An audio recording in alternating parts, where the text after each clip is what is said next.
ಮೊದಲನೆಯ ವಾಚನ. ಪ್ರೇಷಿತರ ಕಾರ್ಯಕಲಾಪಗಳಿಂದ ವಾಚನ. ಅಧ್ಯಾಯ 18, ವಚನಗಳು 9-18. ಒಂದು ರಾತ್ರಿ ಪೌಲನಿಗೆ ಪ್ರಭು ದರ್ಶನವಿತ್ತು. ಭಯಪಡಬೇಡ, ಬೋಧನೆ ಮಾಡುವುದನ್ನು ಮುಂದುವರಿಸು, ನಾನು ನಿನ್ನೊಡನೆ ಇದ್ದೇನೆ. ಯಾರೂ ನಿನ್ನ ಮೇಲೆ ಬಿದ್ದು ಹಾನಿ ಮಾಡುವುದಿಲ್ಲ. ಪಟ್ಟಣದ ಅನೇಕ ಜನರು ನನ್ನ ಪರವಾಗಿದ್ದಾರೆ ಎಂದರು. ಅಂತೆಯೇ ಪೌಲನು 1.5 ವರ್ಷ ಕಾಲ ಅಲ್ಲಿದ್ದು ದೇವರ ವಾಕ್ಯವನ್ನು ಜನರಿಗೆ ಬೋಧಿಸಿದನು. ಗಲ್ಲಿಯೋ ಎಂಬುವನು ಅಖಾಯದಲ್ಲಿ ರಾಜ್ಯಪಾಲನಾಗಿದ್ದಾಗ ಯಹೂದ್ಯರು ಪೌಲನ ವಿರುದ್ಧ ಒಟ್ಟುಗೂಡಿ ಅವನನ್ನು ಬಂಧಿಸಿ ನ್ಯಾಯಸ್ಥಾನಕ್ಕೆ ಕೊಂಡೊಯ್ದರು. ಧರ್ಮಶಾಸ್ತ್ರಕ್ಕೆ ವ್ಯತಿರಿಕ್ತವಾದ ರೀತಿಯಲ್ಲಿ ದೇವರನ್ನು ಆರಾಧಿಸುವಂತೆ ಈ ಮನುಷ್ಯ ಜನರನ್ನು ಪ್ರೇರೇಪಿಸುತ್ತಾ ಇದ್ದಾನೆ ಎಂದು ಅಲ್ಲಿ ದೂರಿತ್ತರು. ಪೌಲನು ಮಾತನಾಡಬೇಕೆಂದಿರುವಾಗ ಗಲ್ಲಿಯೋ ಯಹೂದ್ಯರನ್ನು ಸಂಬೋಧಿಸಿ, ಯಹೂದ್ಯರೇ, ಅನ್ಯಾಯವಾಗಲಿ ಅಕ್ರಮವಾಗಲಿ ನಡೆದಿದ್ದ ಪಕ್ಷದಲ್ಲಿ ನಿಮ್ಮ ಆಪಾದನೆಗಳನ್ನು ತಾಳ್ಮೆಯಿಂದ ಕೇಳಬೇಕಾದುದು ಸರಿಯಷ್ಟೇ. ಆದರೆ ಇದು ನಾಮ ನೇಮಗಳಿಗೆ ಹಾಗೂ ನಿಮ್ಮ ಧರ್ಮಶಾಸ್ತ್ರಕ್ಕೆ ಸಂಬಂಧಪಟ್ಟ ಪ್ರಶ್ನೆ. ಅದನ್ನು ನಿಮ್ಮಲ್ಲೇ ಇತ್ಯರ್ಥ ಮಾಡಿಕೊಳ್ಳಿ. ಇಂಥ ವಿಷಯಗಳನ್ನು ವಿಚಾರಣೆ ಮಾಡಲು ನನಗೆ ಮನಸ್ಸಿಲ್ಲ ಎಂದು ಹೇಳಿ ಅವರನ್ನು ನ್ಯಾಯಸ್ಥಾನದಿಂದ ಹೊರಗಟ್ಟಿದನು. ಆಗ ಅವರೆಲ್ಲರೂ ಪ್ರಾರ್ಥನಾ ಮಂದಿರದ ಅಧ್ಯಕ್ಷ ಸೋಸ್ಥೇನನನ್ನು ಬಂಧಿಸಿ ನ್ಯಾಯಸ್ಥಾನದ ಮುಂದೆಯೇ ಹೊಡೆದರು. ಗಲ್ಲಿಯು ಇದೊಂದನ್ನೂ ಲಕ್ಷಿಸಲಿಲ್ಲ.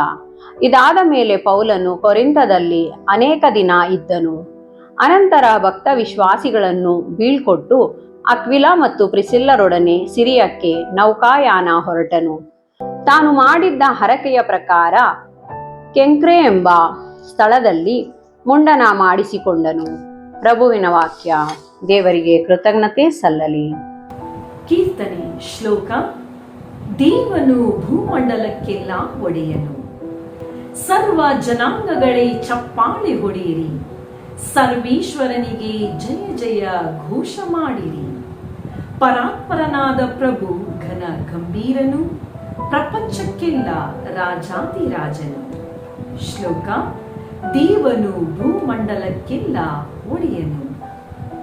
ಜನಾಂಗಗಳನ್ನಾತ ನಮಗಧೀನಪಡಿಸಿಹನು, ರಾಷ್ಟ್ರಗಳನ್ನು ನಮಗೆ ಪಾದ ಪೀಠವಾಗಿಸಿಹನು.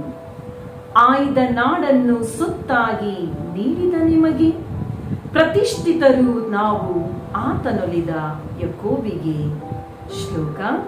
ದೇವನು ಭೂಮಂಡಲಕ್ಕೆಲ್ಲ ಒಡೆಯನು.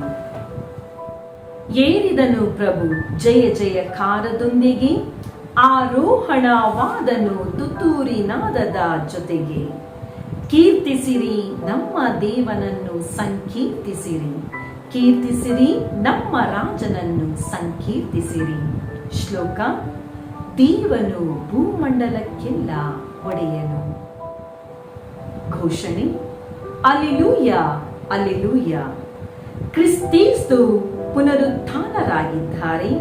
ಸಕಲವನ್ನು ಸೃಷ್ಟಿಸಿದ ಪ್ರಭು ಇಂದು ದಯೆಯನ್ನು ಮಾನವನಿಗೆ ತೋರಿಸಿದ್ದಾರೆ. ಅಲ್ಲೆಲೂಯ.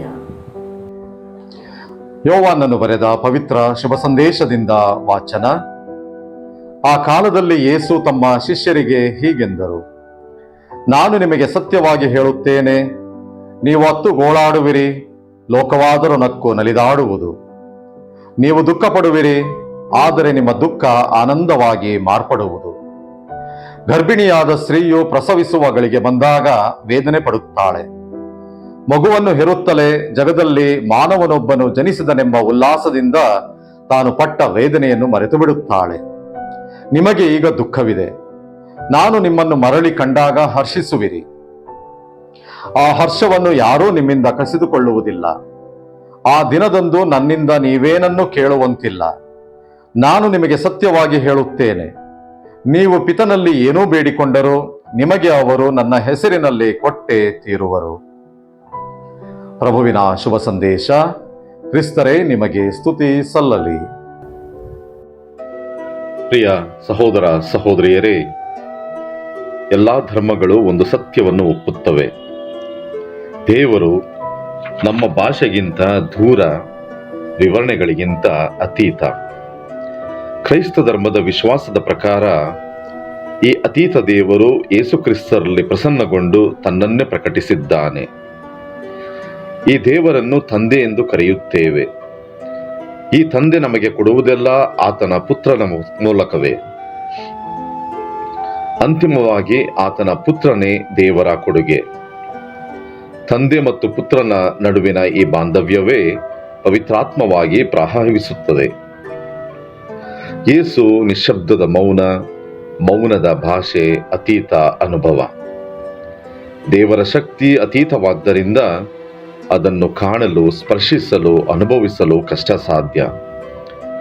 ಆದ್ದರಿಂದಲೇ ದೇವರು ಕ್ರಿಸ್ತನೆಂಬ ಮಾನವ ರೂಪದಲ್ಲಿ ಗೋಚರವಾದರು.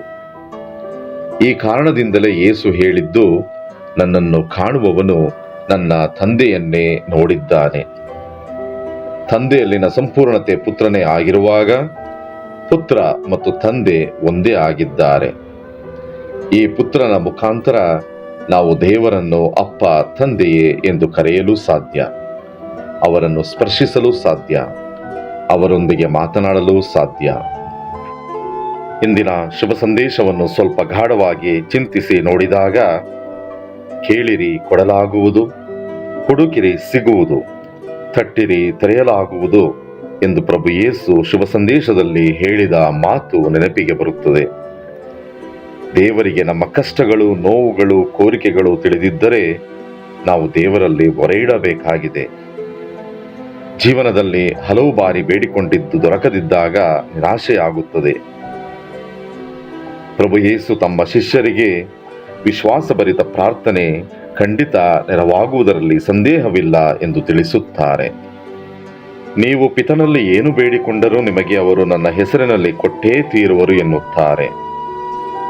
ನಮ್ಮ ಅನುದಿನದ ಪ್ರಾರ್ಥನೆಗಳನ್ನು ವಿಶ್ವಾಸದಿಂದ ಪ್ರಾರ್ಥಿಸಲು ಕಲಿಯೋಣ. ಖಂಡಿತವಾಗಿ ದೇವರು ನಮ್ಮ ಪ್ರಾರ್ಥನೆಗೆ ಓಗೊಡುತ್ತಾರೆ, ನಮಗೆ ಬೇಕಾದನ್ನು ಅನುಗ್ರಹಿಸುತ್ತಾರೆ. ಆಮೆನ್.